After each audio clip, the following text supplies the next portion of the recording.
1 in 5 men in America has no close friends. 0. And that number has doubled in the last 30 years. We're in the middle of a male friendship crisis and nobody's talking about it. Today, we're getting into why this happened, what it's doing to us, and why it matters more than you think.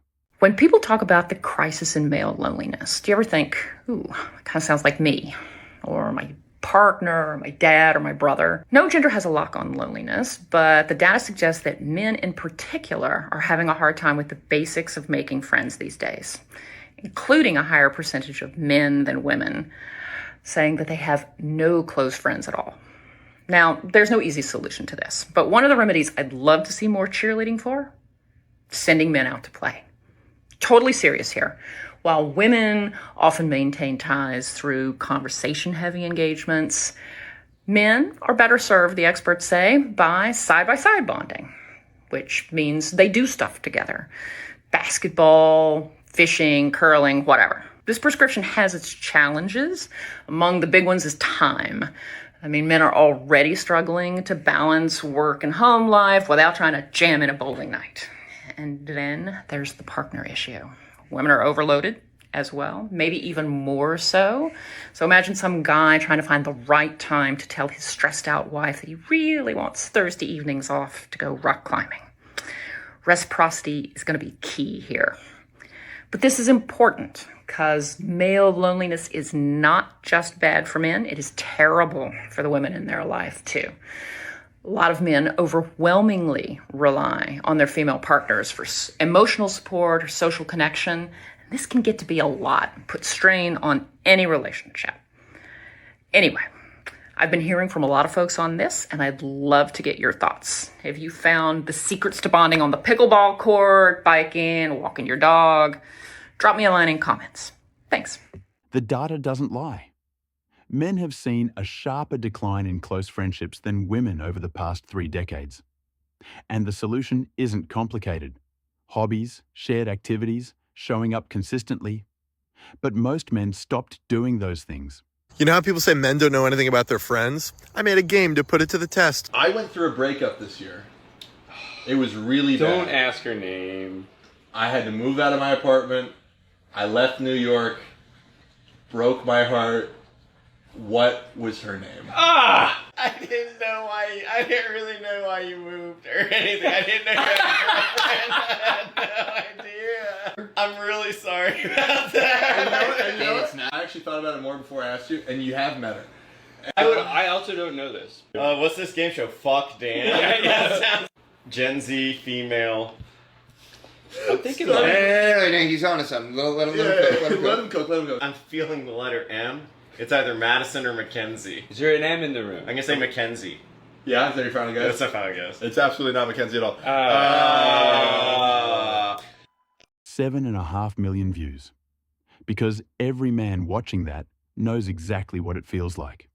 We call them our boys, our brothers. But most of us couldn't name what's actually going on in their lives right now. You know your friend's getting married right now? No way. He's also got a kid now, too. Oh, that's lit. Bro, how do you not know this stuff? Did he not tell you? Nah. Did he tell you he's moving to a different country? Nah. I can't believe he didn't tell you. I thought you guys were friends. Yo, what you talking about, bro? That's my brother right there, bro. My ride or die, bro. Ain't nothing getting between me and him, for real.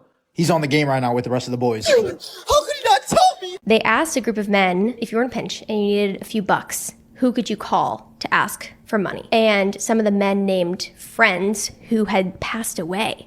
Yeah. And they hadn't even known it. And it's like funny, but deeply sad. Deeply sad.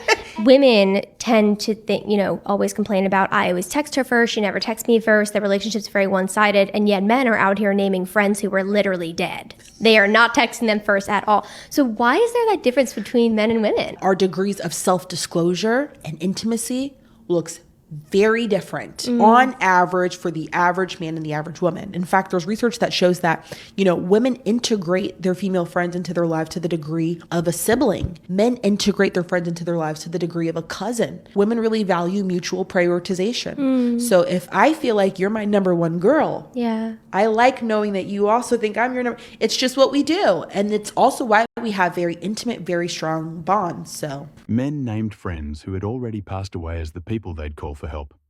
And they didn't even know they were gone. That's not a friendship crisis. That's an isolation crisis. And most men don't even realize how deep it goes.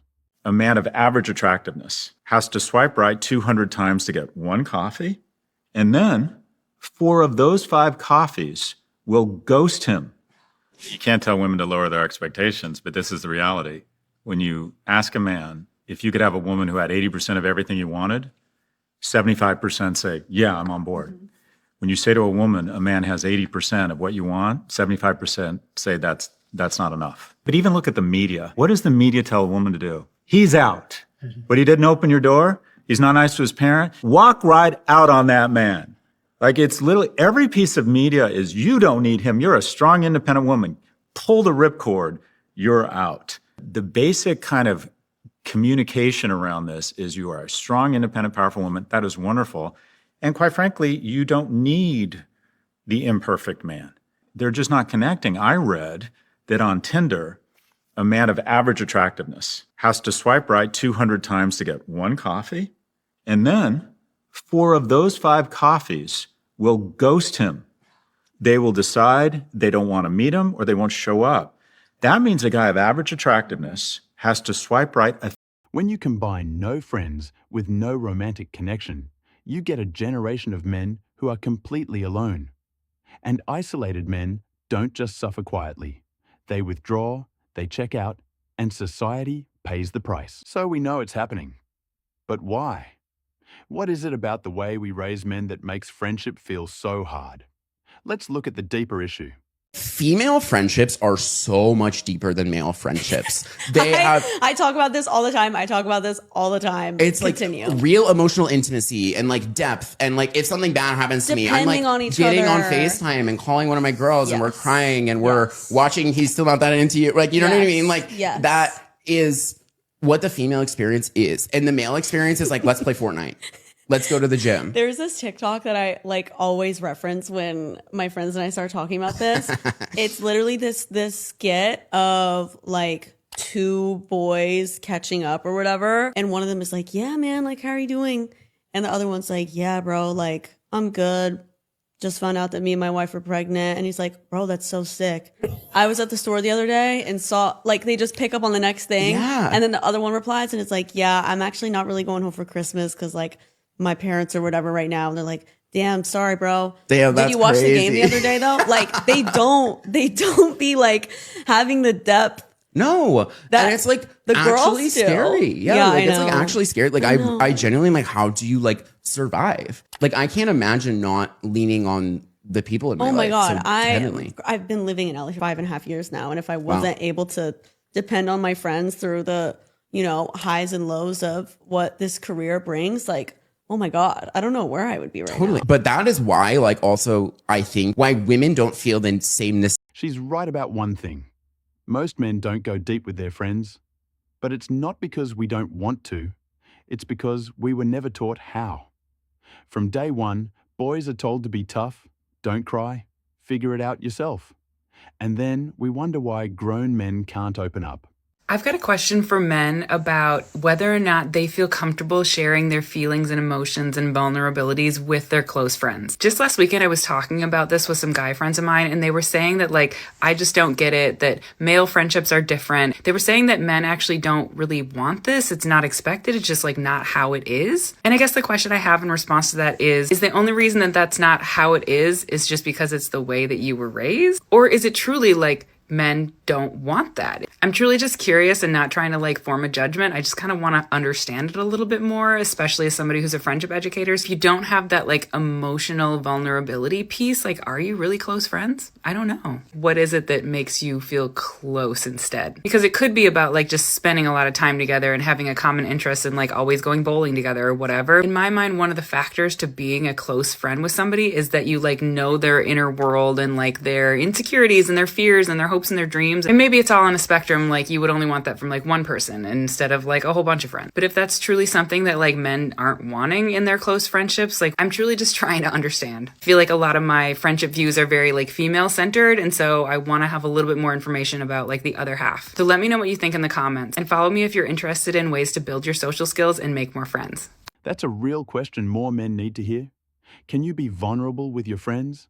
Because if the answer is no, then what you have isn't friendship. It's just proximity. And proximity fades the moment life gets busy. Incels will do anything except self-reflect. They'll do anything except go to therapy.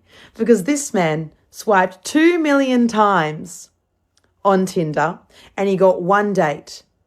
And people are calling for more attention for the male loneliness epidemic. These women, these beasts of women who are not wanting to go on a date with this man. Why would they do that to him? He's the real victim. But then you look at the photos on his profile and this is one of them. Look at the jumper. But no, it must be that women have too high a standards. It's not that he's swiping 2 million times with this photo and then using this as an experiment to prove the male loneliness epidemic. The combination of this experiment, I guess, or of his reality and him weaponizing it to try to make women look like the bad people, as well as wearing this jumper, kind of just proves our point. Men aren't lonely because of women. Men are lonely because of men. She makes a valid point about self-reflection. But here's what she's missing. You can't therapy your way out of a society that never taught you how to connect. The system failed men, and telling them to just go to therapy doesn't fix the root cause. Listen, I know it's really fun to make fun of the male loneliness epidemic. Like maybe if you treated us like human beings, we would actually want to hang out with you. But here's the thing, it's not real. There is no male loneliness epidemic. Women are actually just as lonely as men. The only difference is that society doesn't really care when women suffer. So you're not going to hear about it in the news. And if you don't believe it, Pew Research Center came out with a report last month that found men and women are they have equal levels of loneliness. So what's the deal? I don't know. Eve bit the apple. Everyone is lonely. That's fair. But the data shows men are struggling more, and pretending it's not gendered doesn't help anyone. We need to acknowledge the problem before we can fix it. I'd rather stay inside and play video games. I tried to date online, but women think I'm lame. I work a 9 to 5, but not enough to save. They told me I should cry, but no one sees my motherfucking pain. That says everything. A man pouring his heart out in 19 seconds. Because sometimes that's all the spacemen get to express what they're feeling. And most of the time, nobody's listening. Here's what I want you to take from this. If you're a man and you feel alone, you're not broken. The system that raised you didn't prepare you for connection.